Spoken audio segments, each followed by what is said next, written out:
Montana This Morning continues on Montana's News Leader. The second nor'easter to hit the northeast in less than a week has dumped more than a foot of snow in some areas, stranding drivers and leaving hundreds of thousands without power. I'm in Adoba in New York. I'll have the latest on the winter storm. Coming up, we take the first look at Big Sky Resort's plans to improve infrastructure over the next 10 years. I love that. Hannah in a coat in the snow and Morgan at Big Sky in a just in her shirt. That's awesome. Welcome to Southwest Montana in March. That's awesome. We're going to start in the Northeast, though. The second powerful nor'easter to hit the Northeast in less than a week has dumped as much as 26 inches of snow in areas still reeling from that first storm. Now, there are more downed trees. Hundreds of thousands of people have been left without power, and traveling is nothing short of a nightmare.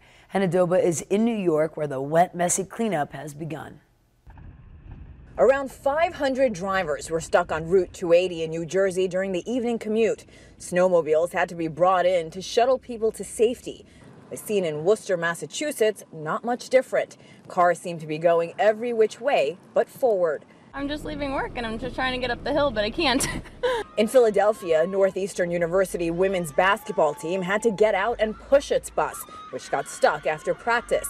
In New York City, many buses weren't moving, nor were trains, thanks to very limited service. So they canceled the buses.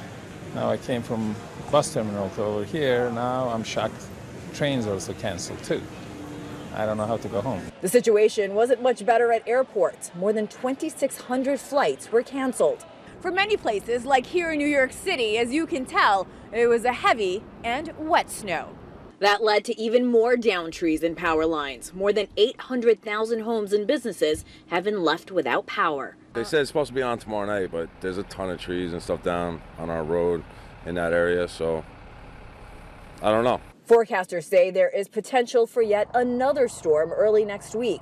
That one, though, if it makes landfall, would more likely hit further south around the Washington, D.C. area. Hanadoba, CBS News, New York. Now, at least one death is being blamed on that storm. An 88-year-old woman in upstate New York killed by a falling tree. Crazy stuff going on right there. Crazy. And they can keep every bit of it Yep. beautiful here for the last couple of days. Sunshine. I thought it was gorgeous. Yeah. West Yellowstone's dealing with some gorgeous weather. If you like to keep the snow, keep that snow around for just a few more days. That's right. Yep. They have Snowmobile Expo going on this weekend. Yeah.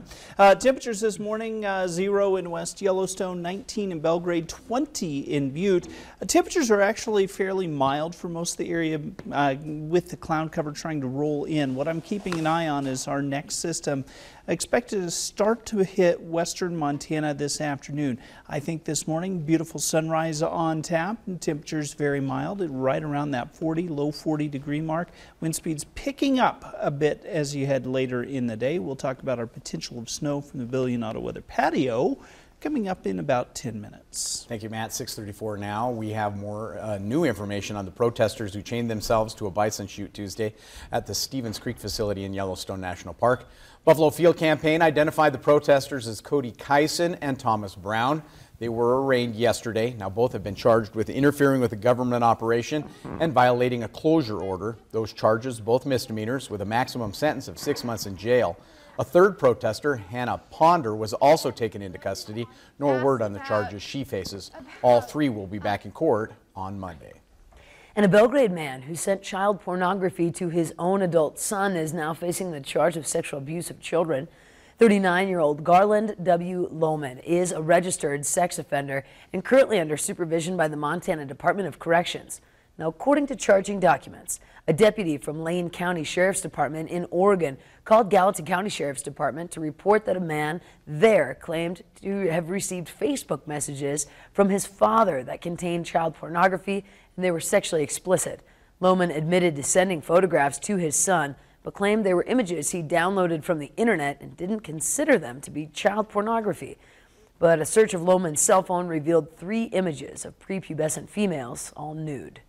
Shifting gears a bit, Butte new parking garage has been open for less than a month, but someone has already stolen several unique items from the building. MTN's John Amy tells us about the curious case of the missing gargoyles. These vicious-looking creatures were designed to protect Butte's new parking garage. Now, most of them are missing. It was disheartening. You know, it's just disappointing. 6 of the 8 tiny gargoyles that were attached to the front benches of the Park Street parking garage were forcibly removed sometime this week. The $160 brass figures were specifically designed to go with Butte's architecture. You know, we really thought we'd harken back to the other gargoyles that are in and around town on all of our historic buildings, and so we thought we'd pay some homage to that. The city now only has 3 gargoyles left, which were specifically made for this project. In fact, they were forged at Billings Bronze Incorporated, which sadly was destroyed in a fire last month. They were designed by our architect. They are a Gaelic gargoyle, harkening back to our Irish heritage. They're more dog-like, and they were, there to protect the garage and all of its occupants. Some business owners in the area are disappointed by the vandalism. I feel like I'm sort of the guardian because I can see everything that happens. We live right in this building and we're in the building 24/7. But I do think it's a terrific asset for Uptown Butte. The city will consider adding security cameras to prevent future vandalism. We want people to behave, and if it acts as a deterrent and it could protect someone from getting hurt, then we will definitely be putting in the cameras. For now, the remaining gargoyles will remain safely inside. John Amy, MTN News, in Butte. John tells us city plans to put something else on the benches to prevent people from sleeping on them or skateboarding along the edge of them. In Montana's senior Senator John Tester took to the floor of the U.S. Senate on Wednesday to speak in favor of the controversial banking bill. Tester says it will help small banks and credit unions all across Montana and won't do away with critical consumer protections. Now, Tester is one of several Democrats who have teamed up with Republicans to craft and likely pass the compromise bill. Now, it exempts some banks from regulations in the 2010 Dodd-Frank bill, which was enacted to crack down on banking practices that led to the 2008 financial crisis. Critics have said that the bill goes too far and undermines consumer protections. But Tester argued on Wednesday that the bill does not roll back regulations on what he called Wall Street fanatics. Now, rather, he said it will help smaller community banks survive in rural America. Our bill provides small and mid-sized banks and credit unions with more flexibility to meet the unique needs of communities that they serve. It helps small businesses and startups secure the funding that they need to grow their businesses and create more jobs. And it protects the small banks that serve as a cornerstone of rural communities from being eaten alive by the big boys on Wall Street. Now, Montana Republican U.S. Senator Steve Daines also supports the measure. The final Senate vote to the bill could come today, as early as today. Well, there was a big announcement yesterday for the Big Sky Resort. Morgan Davies was at the resort, has more regarding plans to turn Big Sky into the Alps of North America.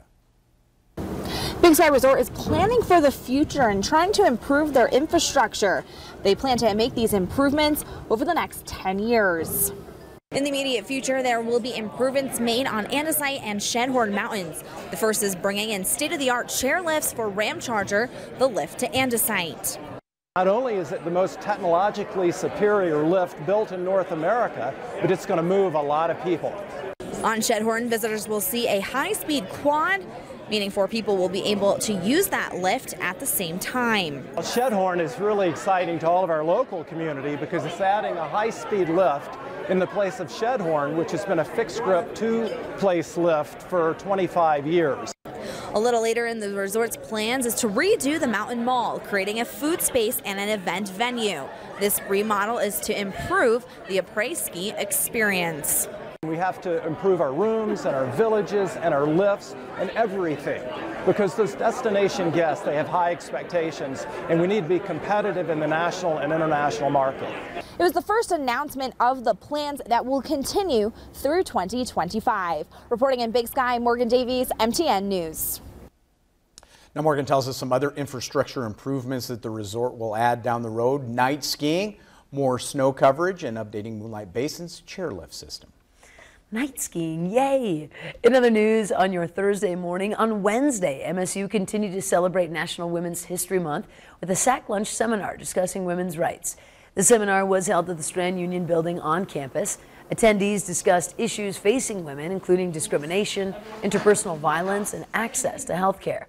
MSU sophomore Emma Folkerts was the main speaker for the event. She said her internship in India last summer opened her eyes to the issues that women face not only in the U.S., but internationally as well. I'm very passionate about these issues, and I think it's very important to start these conversations and really dig into them more. Now, MSU will be celebrating International Women's Day today with the showing of the film Mama Rwanda in the Strand Union building tonight at 7:30. We have more on National Women's Day coming up later in the show as well. We absolutely do. Here's a little sneak peek of what's coming up on CBS this morning.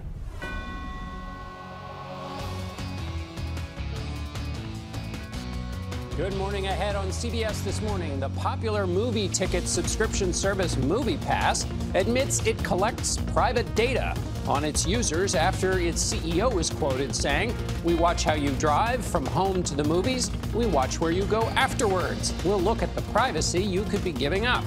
And former chairman of the Joint Chiefs, Martin Dempsey, is in Studio 57 with author Ori Braffman. They have a new book about how inclusion can make you a better leader. See you at 7.